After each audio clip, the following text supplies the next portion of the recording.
Arquivo Sombrio. Os ecos que você ouve talvez não sejam apenas da sua imaginação.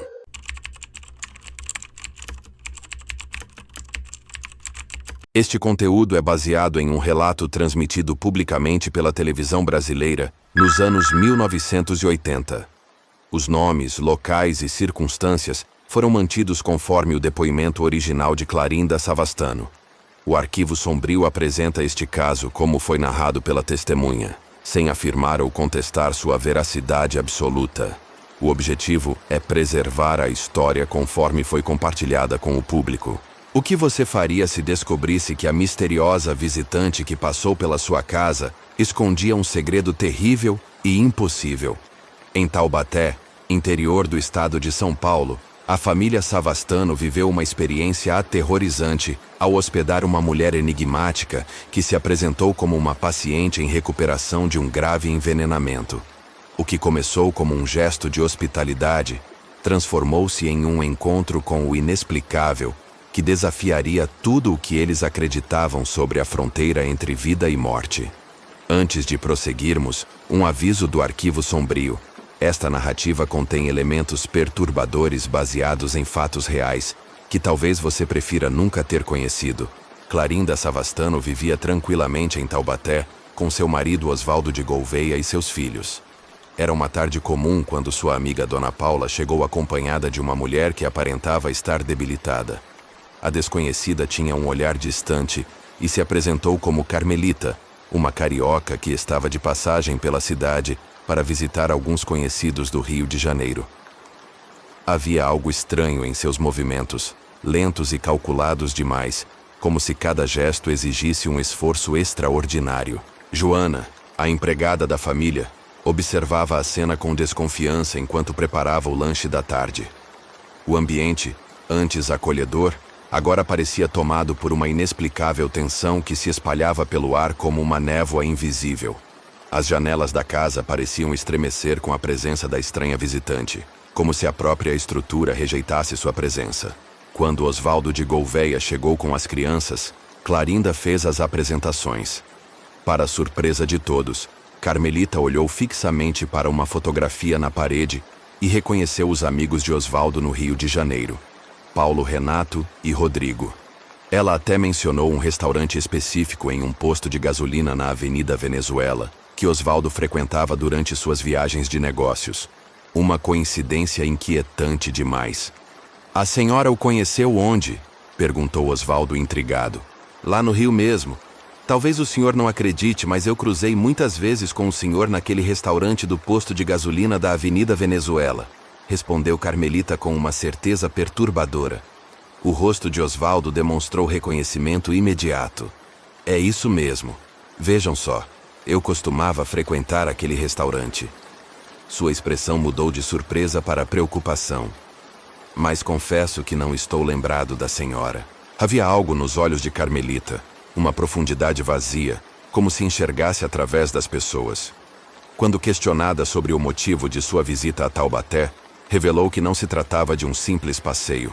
Com voz trêmula e distante, ela confessou: "Eu não posso ficar muito tempo. Só o suficiente para resolver algumas coisas. Eu não queria dizer, mas estou em tratamento, em recuperação de saúde. Fui operada. Uma operação grave." A preocupação pairou sobre a sala quando ela mencionou o motivo. Problemas de intoxicação, envenenamento. Sua voz falhou, como se reviver aquela memória causasse dor física. "Desculpe, eu não gosto nem de falar nisso." Diante dessa revelação perturbadora, a família Savastano sentiu-se na obrigação de oferecer abrigo. Quando Dona Paula sugeriu que Carmelita ficasse em sua casa, Osvaldo insistiu que ela se hospedasse com eles, pois tinham mais espaço. A decisão estava tomada, mesmo com um estranho desconforto crescendo no ambiente. O que não sabiam era que aquela noite marcaria o início de eventos inexplicáveis que desafiariam tudo o que acreditavam sobre a fronteira entre a vida e a morte. Carmelita demonstrava comportamentos cada vez mais estranhos. Sua única necessidade parecia ser a sede. Uma sede insaciável que nenhuma quantidade de líquido poderia satisfazer. Você já sentiu aquela presença inexplicável que parece sugar a energia do ambiente? pois a sensação que tomava conta da casa do Savastano era exatamente esta, como se algo não pertencente ao mundo dos vivos tivesse cruzado um limiar proibido. E o pior ainda estava por vir. Quando a noite caiu sobre a residência do Savastano em Taubaté, Clarinda não conseguia dormir. Ao lado de seu marido Osvaldo na cama, ela compartilhou suas preocupações sobre a misteriosa hóspede que agora ocupava um dos quartos de sua casa. Osvaldo, que você não veio dormir? Não consigo parar de pensar nessa mulher. Clarinda sussurrou enquanto remexia inquieta entre os lençóis. Você viu que coisa mais estranha? Ela não comeu nada o dia inteirinho, não tocou num alimento, nada. Ela só dizia que estava com sede, muita sede, queria muito líquido. Na tentativa de acalmá-la, Osvaldo abraçou a esposa, mas Clarinda continuou, seus olhos arregalados no escuro. Aí eu dei uma xícara de chá para ela, e meu Deus, se aquilo for beber asfalto, eu vi hoje à noite antes dela ir pro quarto uma coisa espantosa. O que você viu? Osvaldo perguntou agora também alerta. Eu estava vendo, mas não estava entendendo. Ela tinha uma seringa na mão e a xícara de chá, mas ela não tomou o chá. Ela... Clarinda hesitou, como se as palavras fossem difíceis demais para pronunciar. Eu não sei o que está acontecendo. Para que aquela seringa? Eu não sei. Meu Deus, estou com medo. O casal permaneceu acordado por horas, discutindo o comportamento perturbador de sua hóspede. Mas foi ao mencionar a cicatriz que Clarinda realmente estremeceu. E a cicatriz, Osvaldo? Ai, que coisa horrível! Eu nunca mais vou esquecer aquilo. Ela disse que é por causa da soda cáustica. Você acha? Osvaldo questionou. Sei lá, tem tanta coisa no mundo. Clarinda respondeu, incerta. Mas isso é fácil da gente descobrir. Quando você chegar no Rio, peça informações a respeito. Ela disse onde foi operada. Onde? Na Casa de Saúde Santa Terezinha. Certo. Vou lá pedir informações e te aviso por telefone. Naquela noite, sons estranhos percorriam os corredores da casa. Passos quase imperceptíveis, como se alguém, ou algo, se arrastasse pelos cômodos. A temperatura parecia cair drasticamente apenas em determinados pontos do imóvel, especialmente próximo ao quarto onde Carmelita dormia. Na manhã seguinte, quando o sol já estava alto, Carmelita finalmente apareceu. Sua aparência era ainda mais perturbadora à luz do dia. Olheiras profundas marcavam seu rosto pálido, quase translúcido. Quando Clarinda a convidou para o café, Carmelita respondeu com urgência. Desculpe eu ter levantado tarde. Estou tão cansada. Eu me sinto cada vez mais cansada. Eu não dormi a noite toda. Eu tenho pouco tempo. Muito pouco tempo. Muito pouco. Preocupada, Clarinda perguntou. Você está se sentindo bem, Carmelita? Precisa de alguma coisa? Eu estou bem. Eu não preciso de nada. É só que eu tenho pouco tempo. Muito pouco tempo. Sua voz soava distante, como se viesse de um lugar muito além daquela cozinha. Venha tomar café com a gente. Eu mando a Joana fazer um quentinho. Insistiu Clarinda. Não posso. Não tenho tempo. Tenho de ir. Carmelita respondeu, já se dirigindo à porta. Por que tanta pressa? Você está sentindo alguma coisa? Clarinda seguiu-a, tentando entender o comportamento estranho. Carmelita, venha. Depois eu saio com você. Não, por favor, desculpe. Eu tenho de ir sozinha. Ninguém pode me acompanhar. Ela respondeu com uma firmeza que não admitia questionamentos. Clarinda ainda tentou fazê-la ficar, mas Carmelita já estava saindo. No último momento, virou-se para Clarinda com um olhar penetrante e disse: Está tudo aqui, senhora. Muito obrigada. A senhora foi muito gentil. E com essas palavras, ela partiu, deixando para trás apenas o mistério e uma sensação de vazio que parecia consumir toda a casa. O que Clarinda ainda não sabia era que aquela sensação de inquietação e medo era apenas o começo. A verdadeira natureza da visita de Carmelita logo seria revelada de maneira que desafiaria tudo o que a família acreditava sobre a vida após a morte. Você já sentiu que alguém estava tentando comunicar algo do além? mas não conseguia entender a mensagem? Assim como Clarinda buscava respostas naquele momento, convido você a se inscrever agora no Arquivo Sombrio e ativar o sino.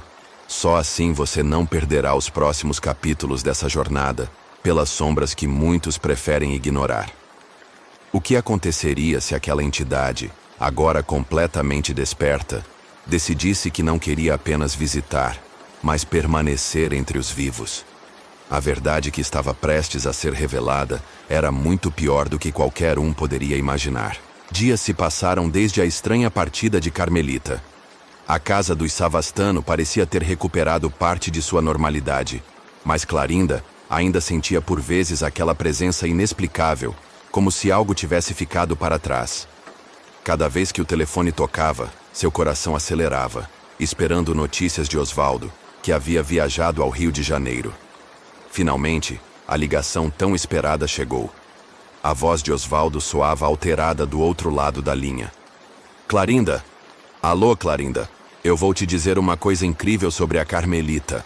Osvaldo falou rapidamente. Pode falar. A Paula está aqui comigo, respondeu Clarinda, apertando o telefone com força entre os dedos. O que viria a seguir mudaria para sempre a forma como ela entendia a realidade. Olha, ela falou a verdade sim, pelo menos em parte. A voz de Osvaldo tremia ligeiramente.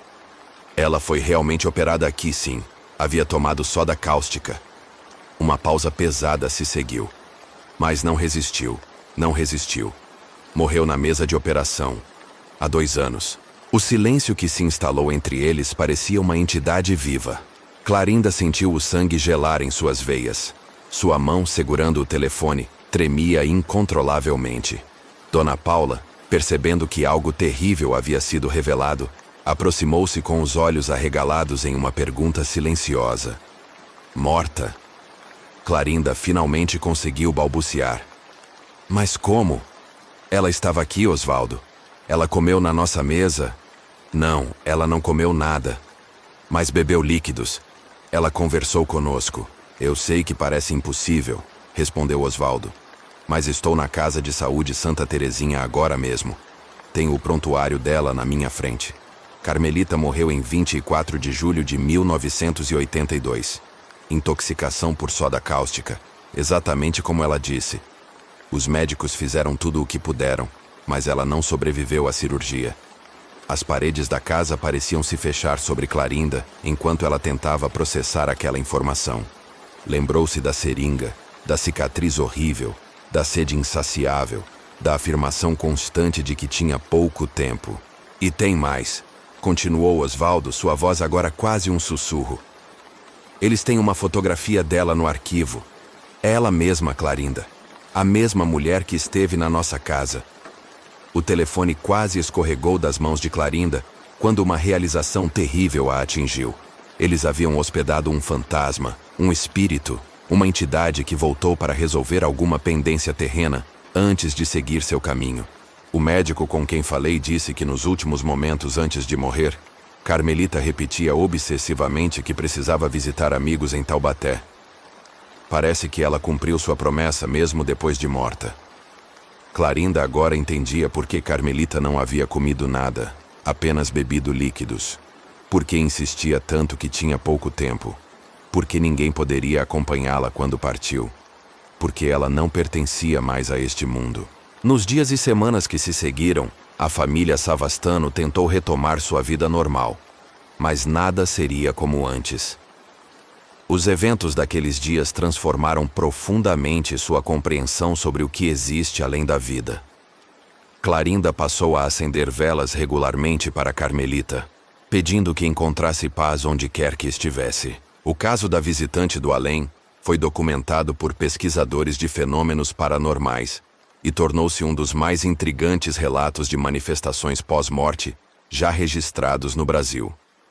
Clarinda Savastano, até seus últimos dias, manteve-se firme em seu testemunho, reafirmando cada detalhe daqueles dias extraordinários. A casa em Taubaté, dizem alguns, ainda hoje recebe visitas ocasionais de Carmelita. Moradores locais relatam avistar, nas noites mais silenciosas, uma mulher pálida caminhando pelas ruas, sempre perguntando por líquidos para saciar uma sede que parece nunca ter fim. Talvez a linha que separa os vivos dos mortos seja mais tênue do que imaginamos.